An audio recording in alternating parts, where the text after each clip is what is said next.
ધરતી માતા પ્રત્યેનું ઋણ પણ ઉતારવાનું કામ કરશે.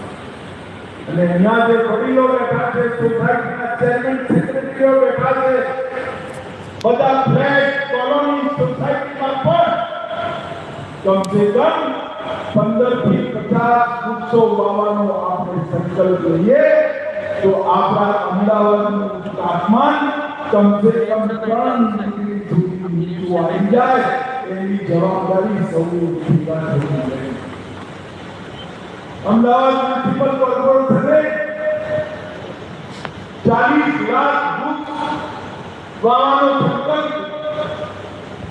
અમદાવાદ મ્યુનિસિપલ કોર્પોરેશન મોટા વૃક્ષારોપણના કાર્યક્રમો કરે, પણ આપણે પણ નાગરિક તરીકે કમસે કમ એક નાગરિક એક વૃક્ષ રોપવાનો કાર્યક્રમ કરે તો મિત્રો આવનારા દિવસોમાં અમદાવાદની અંદર આ ગ્લોબલ વોર્મિંગની અસર અડધા કરતા ઓછી કરવામાં સફળતા મળે.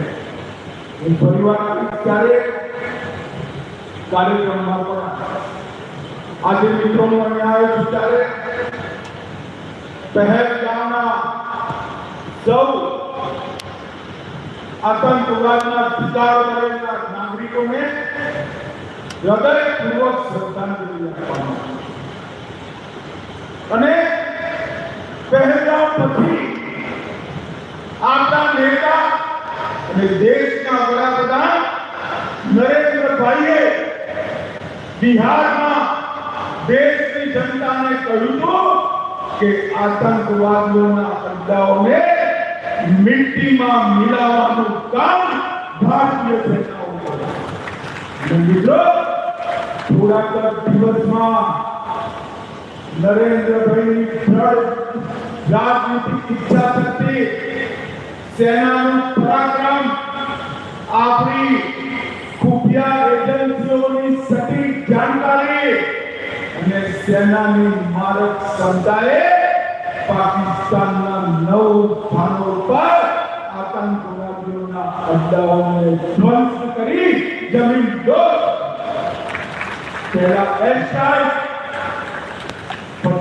પહેલા સર્જિકલ સ્ટ્રાઇક, પછી એર સ્ટ્રાઇક અને આજે આપણા દેશની મહિલાઓના માથા પરથી સિંદૂર ભૂસવાવાળા આતંકવાદીઓની સમાપ્તિનો કાર્યક્રમ એટલે ઓપરેશન સિંદૂર કરી નરેન્દ્ર મોદી સરકારે આતંકવાદીઓને મક્કમ જવાબ આપ્યો છે. ઓપરેશન સિંદૂરે અનેક પ્રકારની સમસ્યાઓનો એક સાથે પાકિસ્તાન આખી દુનિયામાં કહ્યું અમારે ત્યાં કોઈ આતંકવાદી નથી, અમારે ત્યાં કોઈ આતંકવાદી ગતિવિધિ નથી. ભારત ખોટી ફરિયાદો ઓપરેશન સિંદૂરના મિસાઇલ ત્રાટક્યા અને આતંકવાદીઓ સપાટ થયા. પાકિસ્તાન દુનિયામાં એક્સપોઝ. અને બીજા દિવસે એમના જનાજાની નમાઝમાં જ્યારે પાકિસ્તાનની સેનાના ઉચ્ચ અધિકારીઓ નમાઝ પઢવા માટે જોડાયા ત્યારે પાકિસ્તાનની સેના, પાકિસ્તાન અને આતંકવાદ ત્રણેયનું ગઠબંધન આખી દુનિયા સામે છતું થઈ ગયો અને આખી દુનિયાને સમાચાર મળ્યા કે પાકિસ્તાન આતંકવાદીઓના અડ્ડા ચલાવે. ભાઈઓ બહેનો, પહેલી બે સર્જિકલ સ્ટ્રાઇક અને એર સ્ટ્રાઇક પાક ઓક્યુપાઈડ કાશ્મીર સુધી સીમિત હતી.